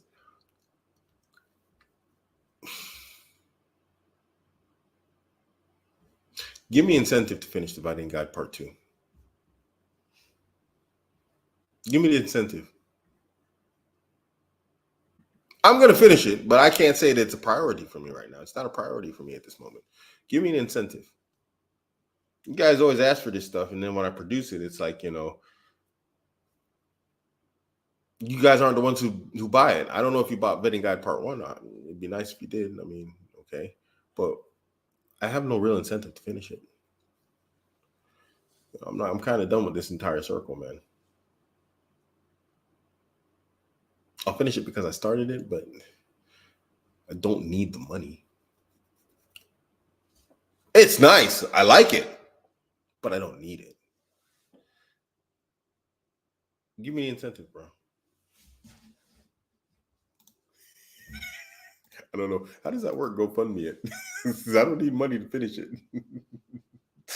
I just got to have, like, you know, to finish these things, man, takes like effort that is different than, I would say, like at my job, it's a technical job. You know, I have to view technical plans of construction plans, and I have them memorized. You know, I have photographic memory when it comes down to technical stuff. And so I literally memorize plans, and then a revision will come out and I can spot the changes on the revision. People are just amazed that I can do this because we'll get like maybe 20 revisions in a month. Not in a month. That's stupid. But yeah, it's like 20 revisions in a month between different things, because you have compressed air, you have electrical, you know, you have base build. You've got a bunch of different plans that come together we have to look at. So all together, there might be 20 different plans. I can spot on every one the revisions between one plan and another. And I find writing the books more difficult than that. I literally, since I've started this job, I've maybe memorized and dropped maybe like 70, 80 different floor plans. Dudes, if you saw the details in these floor plans, I can tell you what size an MPCA pipe goes from its source down to its drop outlet to its machinery. I can tell you the different sizes. What section at what pillar it changes size and why. Where there's valves and where they took out a valve and put another one in. I can look at the plan and tell you this. Dude, do you know how many valves there are on like one MPCA system? It's got to be a minimum of like 70 or 80 on each system. And that's just one system. You know how many systems are in one of those buildings that we build? It's got to be about like hundreds, dude, hundreds. And I'd rather do that than write this book.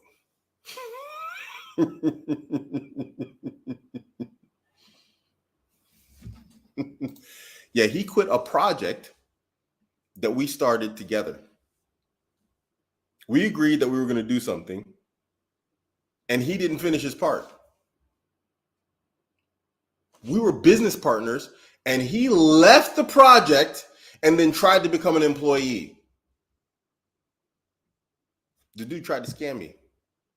I don't owe you anything. I don't owe you a vetting guide. You don't, it's not a right. You, sir, are not my business partner. I've made no agreements with you. I don't owe you anything.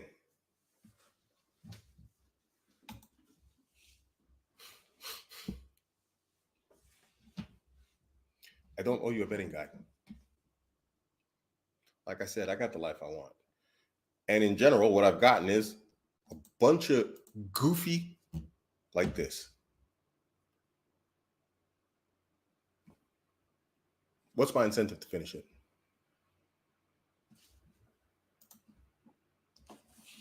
So anyway, thanks for tuning in.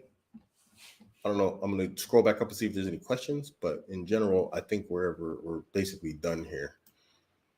Guys, you got to look out for yourself. What about the Rainbow Mafia coming after your kids? I don't understand the context here. Hustlers University is only good at introducing you different models. Once you're aware of the different models, there's superior content on each subject for free on YouTube. Interesting. Okay. Well, I don't know. I'm not in Hustlers University.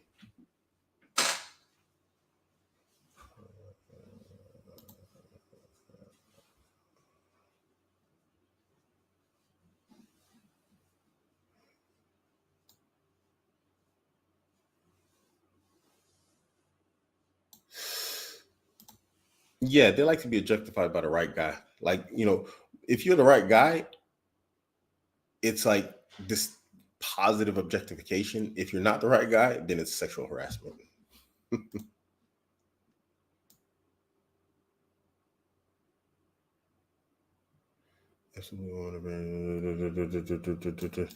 What is this in regards to? Einstein disingenuously states that the existence of G or general intelligence is widely accepted by experts. Or the intelligence conversation accepted by experts, when it is still a subject of debate in the psychological community.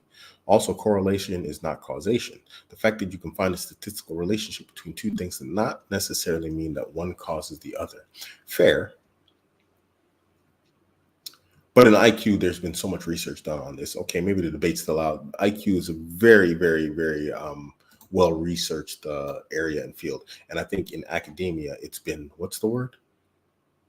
It's been distorted because some of the outcomes and results are not something, it's not really what they wanted to see, you know?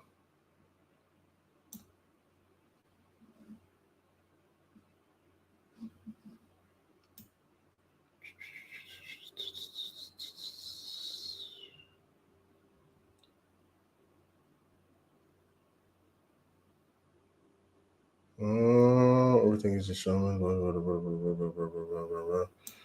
Call common sense.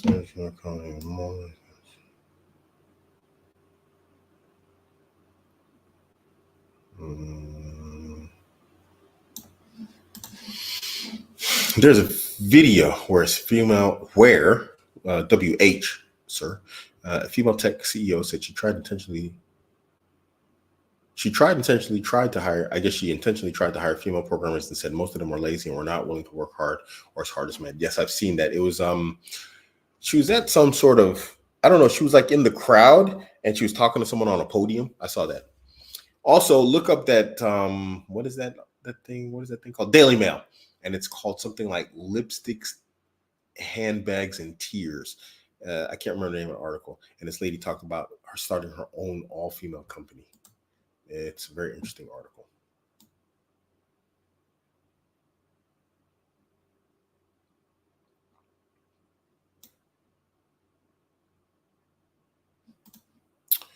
The stats on scholarship for men in North America are ridiculous. Something like a black male can get 60, 80,000 for electrical engineering, but a black female can get up to 160. Well, it covers this in depth. Wow, I haven't seen that.